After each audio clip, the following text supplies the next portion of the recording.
In the Caribbean, a family holidays on their yacht. Mum Julia dives in to swim. Resting, she suddenly senses something odd. With nothing visible nearby, she thinks it's just her imagination. Seconds later, the same odd sensation returns again. This time, she still can't see anything, but now she panics and starts swimming towards the yacht. Suddenly, someone yanks her leg. She screams loudly for help now. Cassie's on headphones, so she hears nothing. Tom and Ben are busy fishing today. Julia tries to stay above water, but it's hard to shout as her mouth fills with water. A little later, Tom realizes he hasn't seen Julia for a while. He looks for her on the yacht, and then sees his wife in danger. He calls the children, steers the yacht in her direction, and jumps into the water. He reaches Julia fast, steadies her, swims for the yacht. The children haul them aboard. The family helps Julia, but she convinces herself it was probably just the waves. That night, they all celebrate Ben's birthday together. Cassie gets a call from her boyfriend, grabs her laptop and goes outside. On video, he shows huge black clouds looming over the city.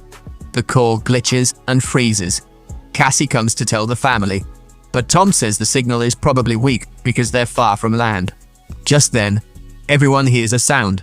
They all go outside and see a pod of whales passing by.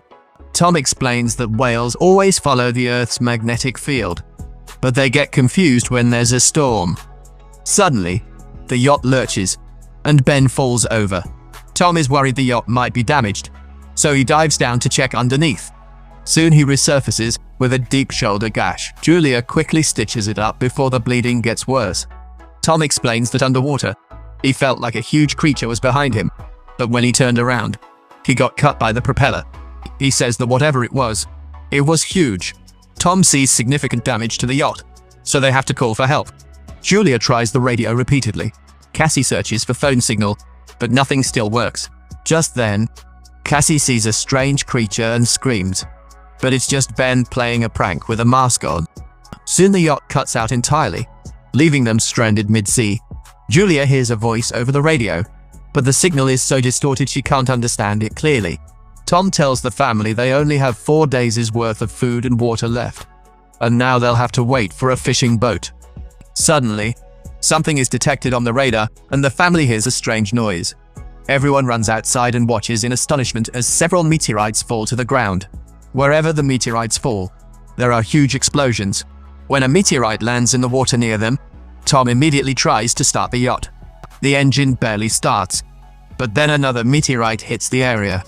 The family holds each other tightly in fear. Then Tom realizes that the falling fireballs are not meteorites, but satellites. At the same time, Ben sees smoke coming from the yacht. Tom checks and confirms that the engine is broken. As the wind picks up, the family hides inside the yacht, without noticing that the compass is spinning rapidly. The yacht lurches hard. Ben falls again, and this time is injured. Waves slam the yacht. Tom fights out, returns with life jackets. Then suddenly, the power cuts off. Tom hits the power box button, and the lights return at once. Ben, right then, sees blood running from Julia's nose. Julia feels dizzy too. Cassie vomits in the sink. Tom tries the radio. Still no signal. Suddenly a sharp high-pitched whine. Wind strengthens further. Julia tries shutting the doors, but a hatch springs open and wind shatters the windows. Tom lights a flare. Soon darkness settles in. Next morning the family wakes shocked. They've survived the storm, but the yacht's half wrecked. Outside, they find the sea has vanished, and the yacht sits stranded on dry land. Everyone stares, stunned by what they... Cassie checks for a signal, but the network is completely down, then starts playing with 2 dead crabs. Tom checks the compass and sees that it has reversed. This last happened 700,000 years ago. Cassie thinks her boyfriend must be dead and breaks down. When Julia comes to comfort her, Cassie pushes her away and goes to hide. Julia and Tom check their remaining supplies. Ben ties birthday balloons to a rock, so a survivor might spot them. Tom tries radio again and connects with a man. His name is Nav, and he's the captain of a submarine. His submarine is also stuck on land. He confirms magnetic poles reversed, so the ocean pulled back and the land sank underwater completely. He says he hasn't seen any other survivors yet, and that the communication systems are completely down. He adds that the poles will reverse again, and the sea will probably return in a week. He wants the family to get to the highest ground possible because when the water returns, it will be extremely dangerous. He says his partner was killed in the crash, and there's only room for 3 people in the submarine. Julia and Tom beg him to please save their children. He gives them his coordinates. Tom calculates it will take 2 to 3 days to reach the submarine. He tells the family to get a good night's rest, as they will set off in the morning. Next morning, while packing, Tom suddenly notices something moving nearby. He's a limping man holding a harpoon, accompanied by a constantly barking dog. Tom approaches him and offers him a bottle of water, but the man speaks in a language Tom can't understand. After drinking the water, the stranger suddenly smashes the bottle over Tom's head and kicks him hard in the face. Julia flees in terror, but it's too late. The man has already thrust the harpoon into Tom's stomach. Tom writhes in agony for a few moments before the man also slits his throat. The man then chases Julia and throws a harpoon at her, injuring her shoulder. Enduring the pain, Julia runs inside the yacht and tells the children to hide. She locks the door. Cassie and Ben hide inside the sofa. Julia hands them the flare gun and hides in the bathroom herself, armed with a knife. The man pounds on the door and finally forces his way inside. He first picks up some food, then starts searching around the yacht before heading towards the bathroom. But Julia cleverly slips out through a small opening. The man thinks Julia has escaped, but just as she tries to slip away, his dog spots her and starts barking. The dog lunges at her, and Julia kills it with her knife. Hearing the dog's yelp, the man comes out and is enraged to see his dog's body. Meanwhile, Julia tries to get inside the yacht from the other side. She climbs up and starts to get in through a broken window, but the man is already there. He grabs her and punches her hard, knocking her to the ground. Julia tries to fight him off by grabbing onto the furniture, but the man kicks her away.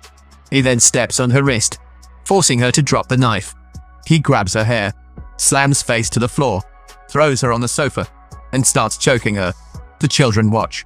Cassie steps out, fires a flare gun, hits the man. He ignites, and flames spread through the yacht. The children run away immediately, but Julia returns, kicks him to the ground, grabs the map and bag, and flees. Ben and Cassie go to their father and begin to cry. Julia sits with them, and together the 3 of them say a final, tearful goodbye to Tom. The creepy man climbs out again. The family bolts. Soon, the yacht explodes in a huge blast. After walking for a short while, they stop by a small waterfall to rest. Cassie thinks the madman might have come towards them after seeing the balloons. Hearing this, Ben starts to blame himself. Julia reassures him it wasn't his fault and tells everyone to keep moving, as the man is still behind them. On the way, near a small pond, Ben is stunned to see a dead hammerhead shark. Just then, Julia notices that the man is closing in on them again. Everyone breaks into a run and tumbles down a sand dune, where they see toxic waste. The family carefully crosses it, thinking they've finally shaken the man off their trail. Walking on, they see huge dead sea animals and all the plastic piled up on the seabed. Ben starts to walk slowly, and Julia realizes he's close to dehydration. She tells everyone to stop. She is shocked when she sees the water bottle. The water is almost gone. Cassie realizes she might not have closed the bottle properly. Julia angrily shouts that the water has run out because of her carelessness. Cassie replies, "What does it matter?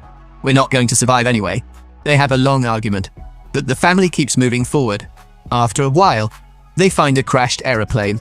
Everyone panics seeing movement inside, but it's only birds. The family decides to sleep tonight inside the plane here. They share a snack. Julia finds a family photo in Tom's jacket, breaking her heart. Cassie asks, "Mom, how did you and Dad meet?" Julia smiles. "Tom was my hospital patient. One day he professed love with flowers and a sweet poem." At midnight, Cassie leaves the plane quietly. Just then, the scary man tries to grab her from behind, but Julia suddenly attacks him from behind, repeatedly stabbing him with a knife and killing him. Cassie hugs her mother, soothing her. Next morning, the man's corpse crawls with maggots. The family notices several bite marks on his body, meaning a dangerous creature is lurking in the area. As soon as they leave, crabs crawl out of his mouth. Hours later, Julia and Cassie check the map, but Ben slips ahead quietly. Julia yells, "Stop!"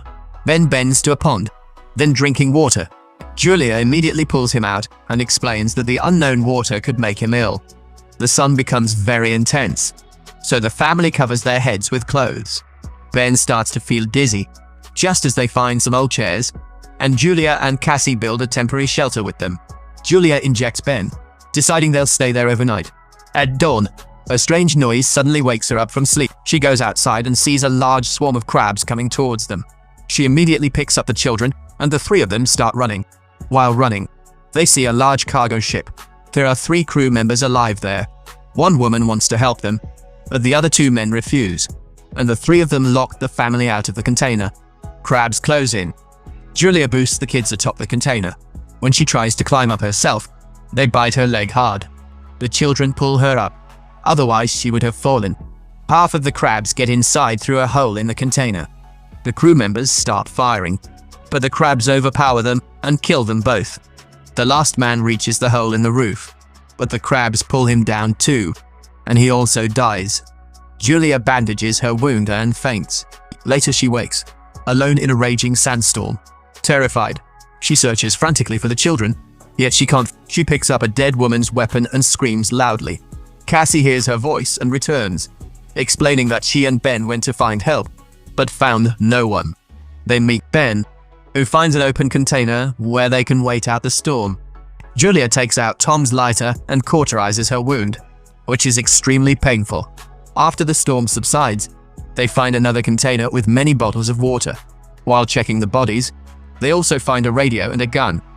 Julia contacts Now and tells him that the map is lost.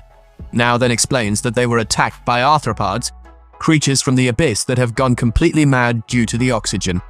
Now tells the family to hurry because his instruments have calculated that the sea will return sooner than expected, and they only have a few hours left. He fires a flare. The family heads that way. After a long trek, they finally find a broken loo where Ben urinates. Now they finally see the submarine nearby, but to get there, they have to cross a large rocky path. As they pass through the path, the walls start to shake and rocks begin to fall, causing a terrifying rock slide. Julia immediately pushes her children to the side and steps back herself to avoid being crushed. A stone wall now stands between them. Julia tells the children to go on without her, but Cassie refuses and insists that her mother must try to climb. After a lot of arguing and shouting, Julia promises she will find her children later. Reluctantly, Cassie pulls her brother and moves forward. The children scramble up the rocky path to the submarine, but find Now outside there, lying still, blood-soaked. He explains that it's all over for him, and the children can take the submarine now. Thinking there will be an extra space, Cassie runs back to find her mother. Julia spots the crabs and opens fire. She drops a few, but the horde is huge, and fighting all is hard. Cassie appears atop the wall and reaches out. Julia, despite her injured leg, starts climbing fast. With Cassie's help, she gets to the other side, and they both run towards the submarine together. Ben is already standing at the top and opens fire to keep the crabs distracted while the family climbs up.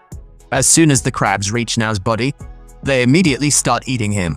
Julia picks up the gun and continues firing until the children get inside. Once they are safe, Julia realizes the bullets have run out, so she throws the gun at the crabs and goes inside with her children. The family locks the hatch tight, watches crabs circling the submarine through the window. Then C rushes back, so the 3 of them immediately sit in their seats, put on their belts, and hold each other's hands. Strong waves start throwing the submarine around violently, causing Julia to have visions of the entire journey and Cassie to vomit. Soon the high-pitched sound returns, and the family faints. Later, Julia and the kids wake again, relieved to be alive. They unlock the hatch and go outside to find that the waves have dropped the submarine in a ruined city. This means there is now hope for survival and a new beginning. And this is where the film ends. Don't forget to subscribe to the channel and press the bell icon to keep getting fun videos like this one.